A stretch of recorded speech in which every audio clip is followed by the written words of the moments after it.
Good morning बच्चों, स्वागत है आप सभी का आज एक बार फिर से मेरे यानी अनु के साथ 17 दिसंबर 2020 में। और आज मैं थर्ड क्लास के बच्चों के लिए हिंदी की वर्कशीट नंबर 134 लेकर आई हूँ। आज हम करेंगे पर्यायवाची शब्द, यानी एक शब्द के बहुत सारे नाम। ठीक है, directorate of education JNCT of Delhi के सौजन्य से शुरू करते हैं आज की worksheet without any further delay. Let's start. तो बच्चों, किसी भी वर्कशीट को शुरू करने से पहले मैं हमेशा आपको याद दिलाती हूँ कि आपको बच्चे का नाम, class and section, class teacher का नाम प्लस डेट, ये सारी चीज़ें तो लिखनी ही है। साथ में आपको सब्जेक्ट भी लिखना है, पाठ का नाम भी लिखना है और टाइटल भी लिखना है जो कि है पर्यायवाची शब्द। तो आपने लेसन तो पढ़ा होगा टिप टिप वाह, है ना? आपको पसंद भी बड़ा आया होगा। अगर नहीं पढ़ा है तो आप अपनी हिंदी की बुक निकालिए और ज़रूर पढ़िएगा ये लेसन टिप टिप वाह। तो चलिए बच्चों, पाठ की निम्नलिखित पंक्तियों को हम दोबारा पढ़ेंगे कि एक दिन मूसलाधार बारिश हुई। मूसलाधार मतलब बहुत बहुत बहुत तेज बारिश और बहुत देर तक बारिश। ऐसी बारिश पहले कभी नहीं हुई थी। सारा गांव बारिश से परेशान था। बुढ़िया की झोपड़ी में पानी जगह जगह से टपक रहा था, टिप टिप टिप टिप। बच्चों, इन पंक्तियों में बारिश शब्द आया है। हम बारिश को और क्या क्या बोल सकते हैं? हम बारिश को वर्षा बोल सकते हैं, बरखा बोल सकते हैं, बरसात भी बोल सकते हैं। ये सभी शब्द बारिश शब्द के समान अर्थ वाले शब्द हैं, यानी इसके पर्यायवाची हैं। अब समान अर्थ या पर्यायवाची शब्द किसको कहते हैं? तो एक जैसे अर्थ बताने वाले यानी समान अर्थ बताने वाले शब्दों को पर्यायवाची शब्द कहते हैं। ठीक है, जैसे माँ है। ठीक है, माँ को हम लोग अम्मी भी बोलते हैं, मोम भी बोलते हैं, माता भी बोलते हैं, है ना? अम्बा, ये सब। तो ये क्या है? ये है माँ के पर्यायवाची शब्द। तो नीचे लिखे शब्द समूहों में से उस शब्द पर गोला लगाइए जो समूह से बिल्कुल अलग है। फॉर एग्जाम्पल, यहाँ पर माँ लिखा है। माँ को और क्या क्या बोल सकते हैं? माँ को माता भी बोल सकते हैं, माँ को अम्बा भी बोल सकते हैं, लेकिन माँ को पिता नहीं बोल सकते। पिता किसको बोलते हैं? पिता तो पापा को बोलते हैं। तो सबसे अलग क्या है? सबसे अलग है पिता। तो इसलिए हम पिता पे गोला लगाएंगे। अब सूरज, सूरज के और क्या क्या नाम हो सकते हैं? तो चांद, अरे चांद तो रात को निकलता है, सूरज दिन में निकलता है ना? तो चांद और सूरज बिल्कुल अलग है, तो हम चांद पर गोला लगाएंगे।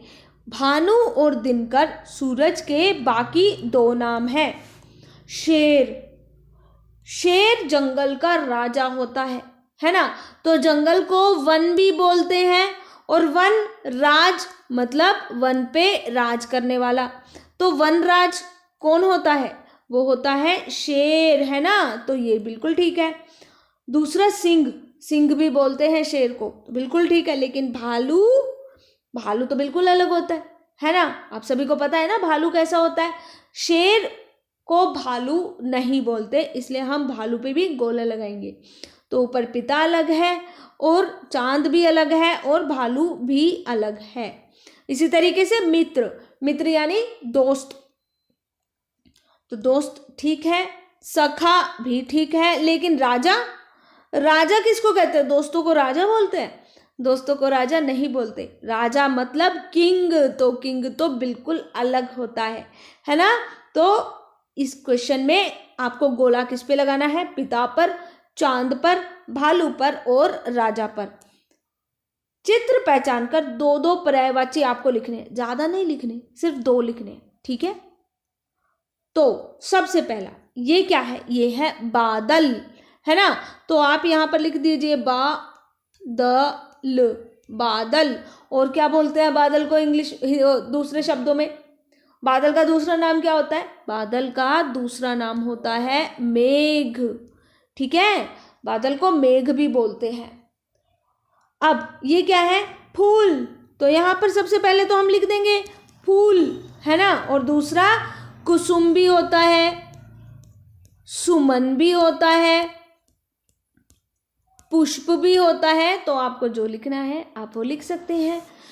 थर्ड क्वेश्चन ये है कि बच्चों नीचे दिए गए चित्र को देखिए, ध्यान से देखिए। सोहन को बड़ी भूख लगी है। सोहन का है, सोहन ये रहा। सोहन को बहुत भूख लगी है, लेकिन उसको खाने तक पहुंचने के लिए रास्ता नहीं मिल रहा। भाई बहुत भूल भुलैया है, और ये रास्ता तभी खुलता है जब सोहन रास्ते के पर्यायवाची शब्द बता पाता है।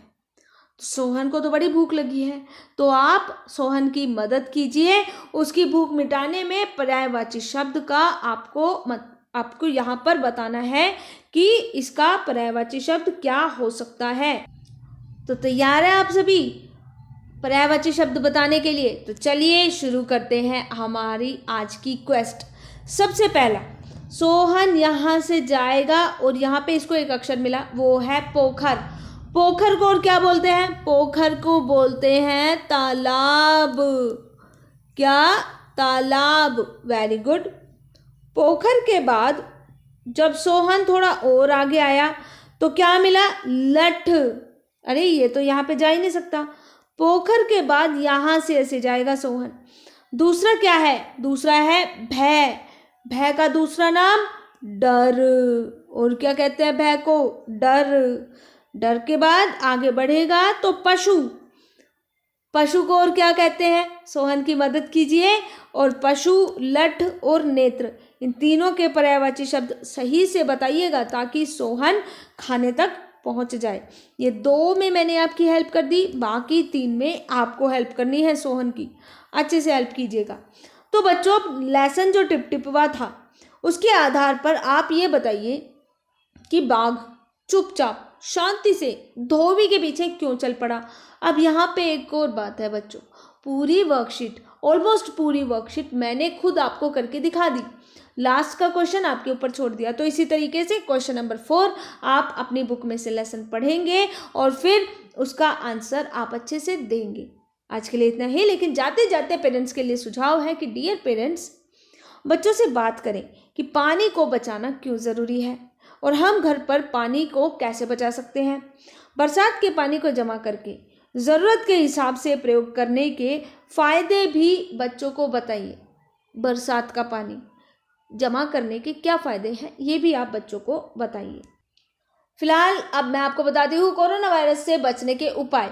अपने हाथों को साबुन व पानी से नियमित रूप से धोइए, मास्क पहनकर घर से बाहर निकलिए और फिजिकल डिस्टेंसिंग यानी 6 फीट की या 2 गज की दूरी है बहुत ज़रूरी। बच्चों, कोरोना वायरस से बचने का बहुत ज़्यादा ज़रूरी है। क्यों? क्योंकि कोरोना वायरस से आँखों की रोशनी भी जा सकती है। कई सारी रिपोर्ट्स में ऐसा आ रहा है। तो अपने आप को सुरक्षित रखिए, सेफ रहिए, घर पे रहिए और कोरोना वायरस से बचते हुए पढ़ाई करते रहिए। हम कल फिर से मिलेंगे, तब तक के लिए अपना बहुत ज़्यादा ध्यान रखिए। Good bye and God bless you all.